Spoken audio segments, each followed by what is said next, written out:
പൊങ്കാല പുരോഗമിച്ചുകൊണ്ടിരിക്കുകയാണ്. ഇവരെല്ലാവരും അതിനുള്ള ചടങ്ങുകളിലൊക്കെ ഏർപ്പെട്ടിട്ടാണുള്ളത്. നമുക്ക് അവരോട് തന്നെ വിശേഷങ്ങൾ ചോദിച്ചു നോക്കാം. എവിടെ വരെ എത്തി പൊങ്കാല വിശേഷങ്ങൾ എവിടെ വരെ? പൊങ്കാല തിളച്ചു തുടങ്ങി, അരിയിട്ടു, ഭയങ്കര സന്തോഷം, ഭയങ്കര നിറവ് ചെയ്യുമ്പോൾ.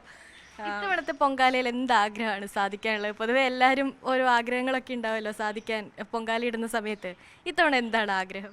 എപ്പോഴും ആഗ്രഹിക്കുന്ന പോലെ തീർച്ചയായിട്ടും എല്ലാവർക്കും സന്തോഷവും സംതൃപ്തിയും എന്താ പറയുക സമൃദ്ധി എല്ലാം ഉണ്ടാവണം. അതിൻ്റെ കൂട്ടത്തിൽ ഈ പറഞ്ഞ പോലെ അമ്മ എപ്പോഴും കൂടെ വേണം.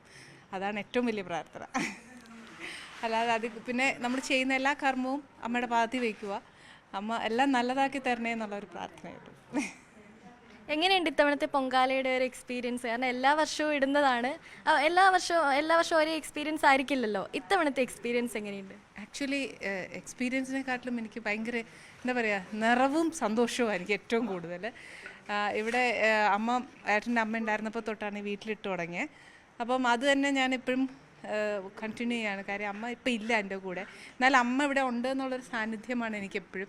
അമ്മയുടെ കസാര എപ്പോഴും അമ്മ കസാരയിൽ എപ്പോഴും ഇരിക്കുന്നത്. അന്നേരം അമ്മ വന്നേച്ച് ഇൻസ്ട്രക്ഷൻ എല്ലാം തരുമായിരുന്നു. അപ്പോൾ അത് തന്നെ ഇപ്പോഴും എൻ്റെ മനസ്സിലുള്ളൂ. അതുകൊണ്ട് അമ്മേനെ എപ്പോഴും അവിടെ ഇരുത്തിയിട്ടാണ് ഞാൻ പൊങ്കാല ഇടുന്നത്. പിന്നെ ഈ പറഞ്ഞ പോലെ ഭയങ്കര സന്തോഷം, ഓരോ വർഷം ചെല്ലുന്തോറും ഭയങ്കര ആവേശവും ഭയങ്കര എന്താ പറയുക എനർജിയും കൂടുതലാണ്.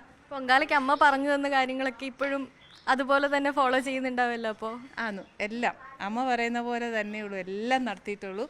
എന്നുവെച്ചാൽ എങ്ങനെ ചെയ്യണം എന്നുള്ളതെല്ലാം പഠിപ്പിച്ചെന്ന അമ്മയാണ്. അന്നേരം മാറ്റം വരുത്തിയിട്ടില്ല. അതുപോലെ തന്നെ പൊങ്കാലയിലെ പുരുഷ സാന്നിധ്യം എങ്ങനെയുണ്ട്? പൊങ്കാല എപ്പോഴും സപ്പോർട്ട് ചെയ്യേണ്ടത്, എപ്പോഴും എന്നെ സപ്പോർട്ട് ചെയ്തുകൊണ്ടിരിക്കുന്നതാണ് എപ്പോഴും. അപ്പോൾ ഈ പൊങ്കാല സമയത്ത് അവരുടെ ആധിപത്യമാണല്ലോ, അപ്പോൾ അതിൻ്റെ സപ്പോർട്ട് കൊടുക്കാൻ വേണ്ടി ഞാനിവിടെ എത്തി. അതുകൊണ്ട് ഇവിടെ ഇങ്ങനെ കൂട്ട് നിൽക്കുകയാണല്ലേ? അതെ അതെ, എപ്പോഴും അതൊരു സന്തോഷമല്ലേ. വൈഫ്, കുഞ്ഞുങ്ങൾ അവരെല്ലാവരും ഒന്നിച്ച് പൊങ്കാല ഇടുമ്പോൾ ഒരു സന്തോഷമല്ല, ആ സന്തോഷത്തിൽ കൂടെ പങ്കെടുക്കുക എന്നുള്ളത്, പങ്കുചേരുക എന്നുള്ളതാണ്. നമുക്കിപ്പോൾ പുറത്ത് പോയി ഇടുകയാണെങ്കിൽ ഒരുപക്ഷെ ഇങ്ങനെ അവിടെ പോയി നിൽക്കാൻ പറ്റില്ല. അപ്പം പുറത്തത്തെ ആ ഒരു എക്സ്പീരിയൻസ് മിസ് ചെയ്യുന്നുണ്ടോ? അല്ല, പുറത്തിൻ്റെ എക്സ്പീരിയൻസ് എന്ന് പറഞ്ഞാൽ അത് വേറെ എനർജിയാണ്.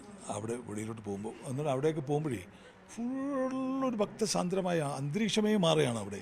ഇവിടെ നമ്മൾ ഇത്തിരി പേരല്ലേ ഉള്ളൂ, അവിടെ ഒരു ഭീകരമായ അന്തരീക്ഷമാണ്. ആ അന്തരീക്ഷത്തിനെ കവർ ചെയ്യാൻ പറ്റത്തേയില്ല. അവിടെ ഭയങ്കര ശബ്ദ കോലാഹലങ്ങൾ, അതിൽ നിന്നൊക്കെ ഇവിടെ ഭയങ്കര ഒരു സൈലൻസ്.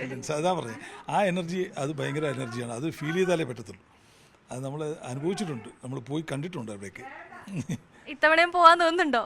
പോകാൻ തോന്നുന്നുണ്ട്, പക്ഷേ കുറേ എല്ലാവരും അങ്ങനെ നിൽക്കുന്നില്ല. അപ്പോൾ നമ്മളൊക്കെ അങ്ങോട്ട് പോകുമ്പോഴേ എല്ലാവരും ഓടി വന്ന് തൊഴുത് അവർ കാര്യങ്ങളൊക്കെ പറഞ്ഞുകൊണ്ടിരിക്കും. അപ്പോൾ അവർ എനർജിയിൽ പോയിക്കോട്ടെ, അത് അവരുടേതായിട്ടുള്ള ഭക്തിയുടെ ലോകത്ത് പോയിക്കോട്ടെ, തീർച്ചയായിട്ടും അതവർക്ക് വിട്ടുകൊടുത്തിരിക്കും. അതെ, തീർച്ചയായിട്ടും.